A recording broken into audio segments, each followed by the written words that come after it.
Activated Story Theater's 127th podcast. This episode, we bring you the tale of The Two Frogs, a story from Japan. Hi, I'm Dennis. And I'm Kimberly. And together we are the Activated Actors. We are coming to you from Holbrook, Arizona. Gateway to Flagstaff. Holbrook is home of the Petrified Forest. Oh, the Petrified Forest. Yes, you can get a route to the Petrified Forest here. And the Petrified Forest is trees that have... the trees that are so old... Really scared. They're really scared. They're petrified. They have turned into stone. So it's a bunch of rocks that used to be trees. And speaking of stone, in New Mexico, Tucumcari, New Mexico, I stopped at a dinosaur museum, which I thought was just fascinating. And I got a tour by the director herself. What was the name of that museum? It's called the Mesalands Dinosaur Museum. And they actually had researchers there working on fossils. You can actually watch them work. Yeah, neat.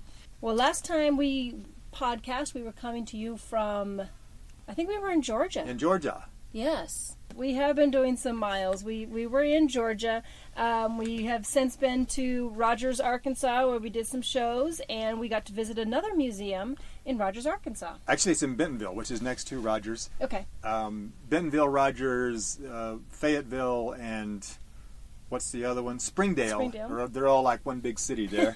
But it's called the Crystal Bridges Museum of American Art. One reason for establishing this museum here is that Thomas Hart Benton, the great American painter Thomas Hart Benton, was born just a few miles away in Missouri. The city of Bentonville is actually named after him, which I didn't know until I went to this museum. Very interesting. And Bentonville is the world headquarters of Walmart, of course, and the Walton family has provided funding for this museum so that people can get in for free. Yes. I believe that's for a period of at least 3 years. People are going to be able to get in free. Oh, so it's not going to be an ongoing...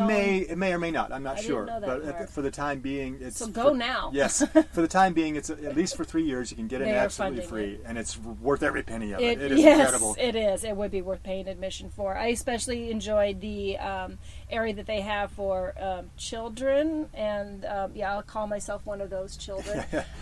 Where you get to sit down and make art yourself. So we had fun. We made some frames. Picture frames. So we'll put a picture of that up with the podcast so you can see what our art creations are. Yes, if you're ever in the area, do go to this museum. And it has some works by some well-known masters. One of the most amazing things was the spools of thread. Spools of thread. Oh wow!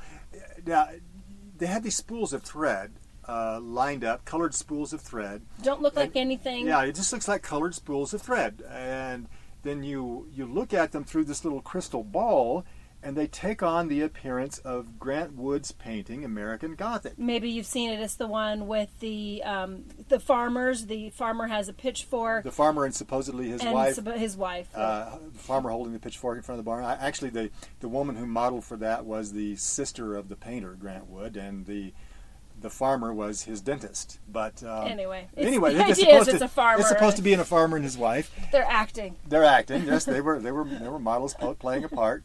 But these spools of thread magically appear to be that painting just by looking at them through a crystal ball. Really amazing. Yeah, very interesting. So do go stop by Crystal Bridges Museum if you get a chance and you're in northwestern Arkansas. And then from there we went on to Tulsa. We saw some friends. Yeah, spent some time visiting some friends in Tulsa. Hi, Tatiana. Hi, Tatiana. Tatiana is a young lady who helped us rehearse one of our stories once. She did. She's been to some shows, so we just want to say hi to her. And we volunteered to work for a day at the food bank in Tulsa. Mm-hmm. And we sorted onions. Among other things. Didn't cry at all. So we had fun doing that. Always like to stop by and help out when we can. And then we went on from there to New Mexico, Oklahoma City, New Mexico. As I said, I went to the Mesalands Dinosaur Museum in Tucumcari. And now we're on our way to Los Angeles. Oh, and one other thing we saw that was really worth mentioning is the Blue Hole. Oh, right. The Blue Hole. Right off of I-40. It's in Santa Rosa, New Mexico. Yes. And the Blue Hole is just as its name sounds. It's a big hole full of water. And you can go scuba diving in New Mexico. Scuba diving in New Mexico. Now, this hole, it's only about 50, 60 feet across. Not very wide. But it's 81 feet deep. Yeah, I understand there's caves down there and there's fish. It's a spring-fed hole in the middle of New Mexico. So you can swim and dive. They say it gets really busy in the summer. I think we're going to stop by again when we come back through in the summer. Yes, it was a bit too cold. A bit chilly to go in the water then, but really interesting to see this crystal blue body of water in the middle of the New Mexico desert, even if it is small. If you're doing a cross-country trip, it's a good stop to do as you're driving across country if you need to go, because it's right off of I-40, which is a very common route. March is Theater in Schools Month. Oh, yes. We'll talk a bit about that after the story. And we've got a story coming up pretty quick here. It's the story of two frogs. And why do we pick this story? Because... I know. What? Because March 17th is St. Patrick's Day, and it's got two green frogs in it. Yes, and Japan is really not that far from Ireland when you think about it. Right, I mean, that's okay. Right. Why did you pick this story? And frogs are kind of similar to snakes, and St. Patrick drove the snakes out of Ireland, and so there's a kind of connection there. Okay, that's a very loose connection. Very loose connection. Well, I've got one of those in the motorhome here somewhere. Anyway, April is coming up. April is known for other things besides taxes. It is National Frog Month. So just think about that as your... I had no idea. Who knew? So we have a story from Japan, which is also appropriate because we have the Cherry Blossom Festival coming up. So we have a story about two frogs who may or may not like cherry blossoms. I don't know. The Two Frogs, a story from Japan. Once upon a time in Japan, there were two frogs. Actually, there were a lot more frogs in Japan than that, but we couldn't very well tell you about all of them, now could we? We'd be here forever. So, we'll just tell you about two of them. And really, it's misleading to say that there were two frogs, because that sounds like they were froggy friends, or husband and wife frog, or some such. But this is really a story about one frog and another frog. And you may say that adds up to two frogs, and you'd be right, but these two frogs had never even met. One of them lived in Osaka by the sea, and the other lived in Kyoto by a river. One day, the Osaka frog said, to no one in particular, Me, I'm so tired of living in Osaka. I want to go out and see the world. I don't want to just stick around here until I croak. Hey, I've heard people talk about the fabulous city of Kyoto. I think that's where I should go. I'll leave first thing in the morning. Meanwhile, would you believe, at that exact moment in Kyoto, the Kyoto frog was also talking to himself. Me, it's so boring to just live in Kyoto all the time. I want to go someplace new, someplace really hopping with excitement. I know. I've heard people talk about the fabulous city called, let's see, what was it? Yes, Osaka. That's where I'll go. I'll leave first thing in the morning. And so, coincidentally, these two frogs started out on the same day, at the same time, for the same reason, and traveling at almost the same speed. But each one was unaware that the other one even existed. And neither ever realized that someday they would be mentioned in a math problem. And if you really think about it... maybe we should just stop thinking so much and get on with the story? Right, of course. Anyway, the Kyoto frog was bouncing along on the road to Osaka. And the Osaka frog was bouncing along on the road to Kyoto. They faced many dangers. And had many close scrapes. The Kyoto frog was almost trampled on by horses.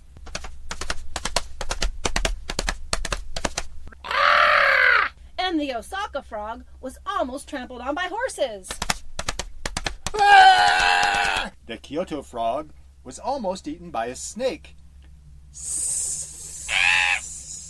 And the Osaka frog was almost eaten by a snake. The Osaka frog was almost captured by a little boy who wanted to take him home. Mama-san, look, a beautiful frog. I think I'll catch it and take it home and teach it to sing and dance. Don't be silly, son. We don't want a frog. Frogs eat flies, and we don't want a lot of flies around. They attract frogs. He's too hard to catch anyway. That's because his eyes are sort of in the back of his head. Oh, sometimes I wish mine were. The Osaka frog, however, was not chased by a boy. Oh, thank heavens for that. Instead, he was chased by a frog collector who wanted to have him stuffed and mounted. What?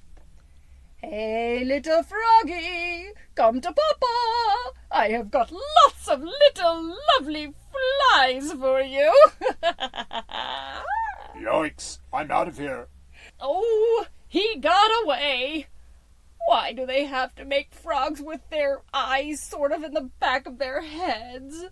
I'll never be able to complete my collection as slow as I am.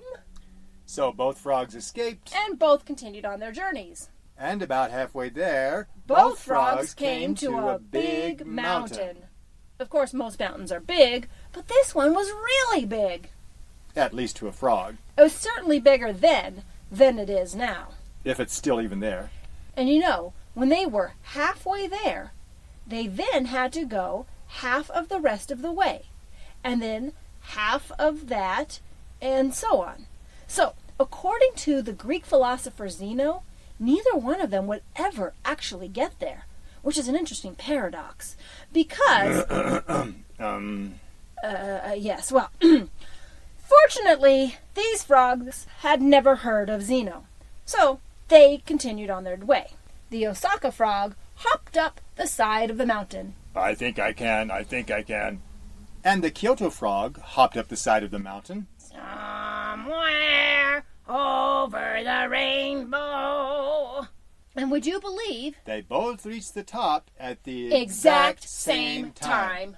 Ow! Hey, why don't you watch where you're going? I know where I'm going. Why don't you watch where you're going? I know where I'm going.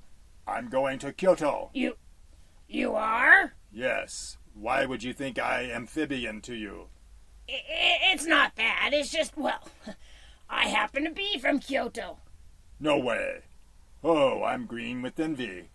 I've lived all my life in Osaka. Really? Oh, that's where I'm heading. I'm going to Osaka. You're kidding. What an amazing coincidence. It's absolutely riveting. Say, how much farther is it to Osaka anyway? Oh, it's about, I don't know, as far as I've traveled, I guess. How much farther is it to Kyoto? It's about, the same distance from there to here, I suppose. Oh, that's really far. Especially with my bad foot. I'm kind of toed. Oh, I'm really tired. I wish I knew what Osaka looks like, so I'd know if it was worth traveling so far to see. And I wish I knew what Kyoto looked like. If only we were taller, maybe I could see Osaka from here, and you could see Kyoto. Hey, if we stood upright the way humans do, maybe we'd be tall enough. But how can we do that? I can't balance on my hind legs. I never worked for a circus. Maybe you could lean on my shoulders, and I could lean on yours. Good idea. Let's try it. And so they stood up on their hind legs and leaned against each other. I feel so silly. I hope nobody sees this. Yeah, we'd be certain to end up in a haiku. What they didn't think about was that since their eyes were sort of in the back of their heads, when they stood upright, They were both looking behind them instead of ahead of them. I don't believe it. Kyoto looks just like Osaka. I can tell you something worse than that. Osaka looks just like Kyoto. I certainly am glad I didn't go all the way there. Me too. I'm going back home. So am I. Nice to meet you. Sayonara. And so they both went back home, without realizing that they'd been looking backward instead of forward. And they both went on thinking that Kyoto was just like Osaka, and Osaka was just like Kyoto. even though the two cities were actually quite different. So the moral of the story is, Don't be a frog if you can help it. and that's the story of the two frogs from Japan. right. We have not been to Kyoto or Osaka. We've been to Tokyo. I'd love to go to Kyoto and Osaka. Maybe someday. Maybe someday. I think I can. I think I can. Somewhere over the rainbow. But they are supposedly different, very different cities. They're not that far apart, really. If you look at a map of Japan, there may be... Well, they are to a frog. They are to a frog, yes, absolutely. There may be 30 or 40 miles apart. That's a long way for a frog. That's a long way for a frog. But, if they just kept on going, each frog would have made it to the other place they were trying to get to. That's true, but they didn't. They gave up because they were looking backward instead of forward. Interesting. So don't be a frog. Well, like I said, this is March is Theater in Schools Month, and so we are encouraging everybody to go to a show, to have a show at your school. And if you've been in a show at a school, yay! Yay! We want more theater in schools. Right now we are writing grant applications to bring theater to schools. If your school is selected, your school could get a 2-day artist in residency program. And we will bring the show to your school and do some workshops. If you're interested in finding out more about how to bring our shows to your school for free, a 2-day residency program for free if your school is selected, just give us a email, activatedstorytheater, and that's RE theater, at gmail.com. Go to our website, it's activatedstorytheater.com, and you should find some information there about the target grants that we're applying for. So get us name of your school, and I will get you some more information. And we are coming up in April. We are performing at the Los Angeles County Museum of Art, which oddly enough is in Los Angeles. And then we head up to the Bay Area. No, first of all, we go down to Irvine. Right. After LA, we go to Irvine, Orange County. Irvine. So the show in Los Angeles County Museum is on the 24th. That's on Sunday. And then the following Sunday, we will be at the JCC doing a program there. And that's going to be in Irvine, California. And that will be on Passover. It's a Passover production. But that is also open to the public. Both of those shows, there is a small fee for. The Museum of Art, the performance itself is free, but you have to pay museum admission to get in. Right, and then they are selling tickets for the JCC program, but nominal charge on those. Then we head up to the San Francisco Bay Area, back to our old stomping grounds. And Los Angeles was our stomping grounds too. Well, but San Francisco was first. Where we originated. You realize we're coming up on the 25th anniversary in May. 25th anniversary of our company. Wow. Yeah, in May. Quarter of a that means wow. No. Between the two of us, we've been performing for half a century. Stop. Stop right there. We'll be performing at the Belvedere Tiburon Library just across the Golden Gate Bridge from San Francisco. Tiburon is the town where Robin Williams went to high school. Oh, really? Yes. We've been to that library many times. Yeah, we'll be there on April 11th, and that'll be an afternoon show, an after-school program. April 17th, we will be in Palo Alto at the library, the main library, and that's also an after-school program, so that'll be at 3:30. And that, we are celebrating National Library Week on the 17th. Other upcoming shows will be in Modesto, and then we will be on our way to Oregon. We'll be doing some programs up there in May. So the Modesto show is April 20th, and we should get another podcast out before then to tell you about our shows in May in Oregon. And we have a couple of target residencies at schools in yes, April. We do. So it's going to be a busy month. Yes. And until next time, Faith and Begorra and Sayonara. And Ribbit. Activated Story Theater is committed to bringing fun, educational shows to schools and libraries nationwide. On stage, we use physical comedy, American Sign Language, imaginative props, and a giant, oversized book to bring multicultural folktales to life. For booking information, check out our website, activatedstorytheater.com, where you can also find out when the activated actors will be performing near you. Read a story, or order one of our audio CDs. You can subscribe to this podcast on iTunes or listen on Stitcher. We look forward to your comments and folktale suggestions. Stay activated. Until next time.